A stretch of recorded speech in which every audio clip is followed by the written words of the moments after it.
I want to talk to you about the process of buying a home from start to finish and the number one thing that actually prevents buyers from getting into a property, and it's not at all what you think. Let's say you find the perfect property, you put it under contract, and now you're ready to go. Like, what is the next step? Where do you go from here? So there's a few steps in between contract signing and closing on the home, right? So I wanted to take a second to just go over it so you can understand what goes into purchasing a property. So number one, typically you'll have either an inspection period or no inspection period. If you do not have an inspection period, it's because you're probably in a super hot market, or you're just a seasoned home buyer and you know exactly what you're looking at, and so you're not too worried. When I speak to my clients about getting a home inspection versus not getting a home inspection, there's a whole discussion that goes into why we should get a home inspection and what is it really doing for us. A lot of people kind of think of a home inspection as a get out of jail free card, or like, this is my saving grace when it comes to purchasing this property. And that is not what it is. And let me explain. So when you get a home inspection, it's all about a level of controlled risk. What am I risking in this situation if I do not get a home inspection? And what am I not risking by getting a home inspection? And a lot of buyers, they think that getting a home inspection is just gonna relieve them from a lot of the issues that might pop up if they do get a home inspection, and that you couldn't be further from the truth. Controlling your risk involves making judgment calls and using your brain to kind of calculate what's the ratio of something going wrong or something not going wrong. If you're doing an inspection on a property, you got to remember the inspector cannot open up walls.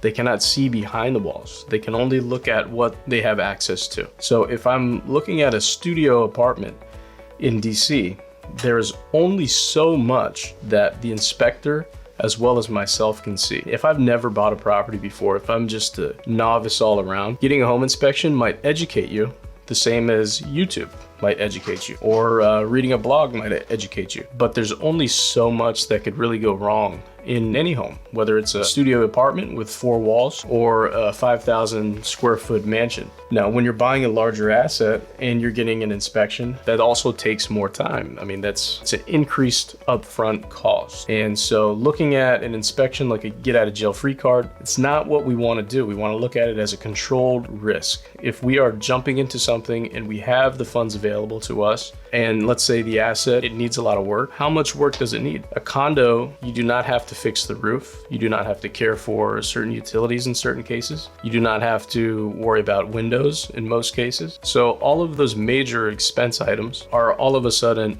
not at risk if you're not getting a home inspection. Where does this come into play? Well, if we're looking at buying a property in a very competitive market, maybe we want to take those inspections out. Maybe we don't. You know, it all depends on our risk profile, but we need to understand what that means. Next, you have the appraisal period. The appraisal period is typically another contingency period where if the home does not appraise for the value that you've set, that can be above or below the purchase price. It just depends on how you engineer that contract. That is a separate contingency saying that, okay, if this home does not appraise, if the bank does not appraise this property for the contracted sales price, then we're not obligated to pay the difference. There are a lot of different ways we can engineer that in a softer or hotter market, buyer versus seller market, to make it more advantageous for us or for the seller if it's a completely lopsided seller's market like a lot of these markets are these days. We can engineer that contingencies to give us a better leg up to get into the contract, but that is something we have to be aware of as a next step inside of that contract. So number 3, first we had the inspection period, then we had the appraisal period. Number 3, we have the financial contingency period. So after we've got all the inspections, after the home appraises, now we're almost on the home stretch, but we want to make sure that the purchaser is approved for his loan. Otherwise, we just wasted the last 2 weeks, 3 weeks, 30 days spinning our wheels on nothing. So in the beginning of the contract, it's very important to have a pre-approval from a strong lender that is, you know, on top of their game, just like all the other agents involved are on top of their game, hopefully. And so that when we get to this point, there's nothing to worry about. But it is a contingency that we need to cross, and during this whole process, you're gonna be asked from your lender to send in documents, send in verifications. Every other point in this contract is mute if we're not getting the funding to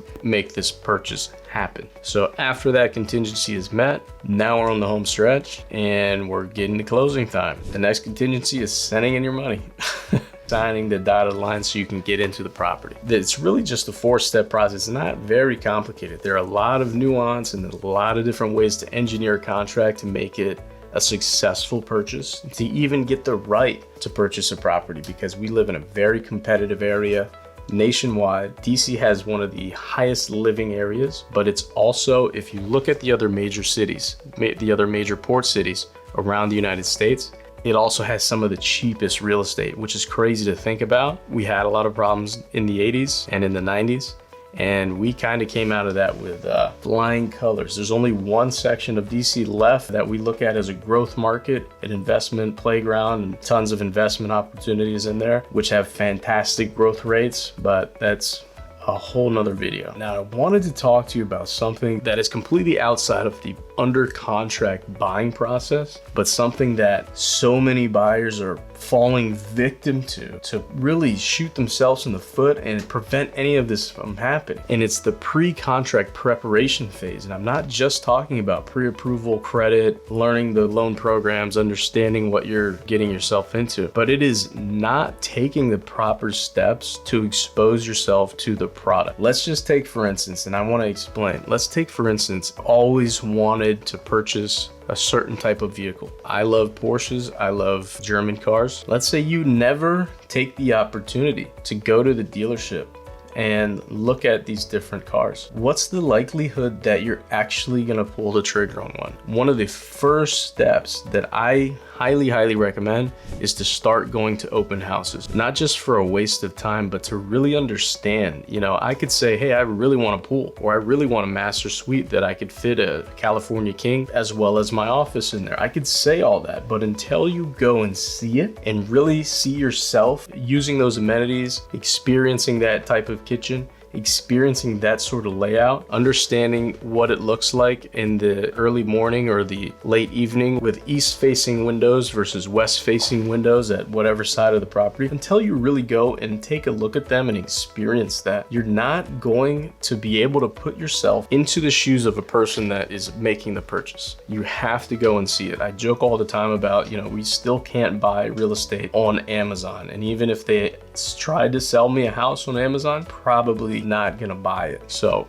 first step is to put yourself in harm's way and actually start going out to visiting these different homes so you could really get a feel for what you're really actually getting yourself into. You're gonna start making mental checklists about the stuff that you really want or the stuff that you really actually don't need. Real estate is a very emotional thing. Because you're not getting excited about it, it just keeps getting pushed back. And I've seen it so many times. You know, I founded DMVREA.com. I've been selling real estate for over a decade and a half, and I get the opportunity to speak to a lot of different people in so many different ways. You have to get out there and start looking at properties face to face, in person, belly to belly. The easiest way to do that is going to an open house. We have an open house monitor for the DMV market on our website. And if you really want to get out there and start looking at different properties that you think would fit your budget and your plan, then you need to start doing that before anything else. If you have any questions, shoot me an email, send me a message, call me, text me,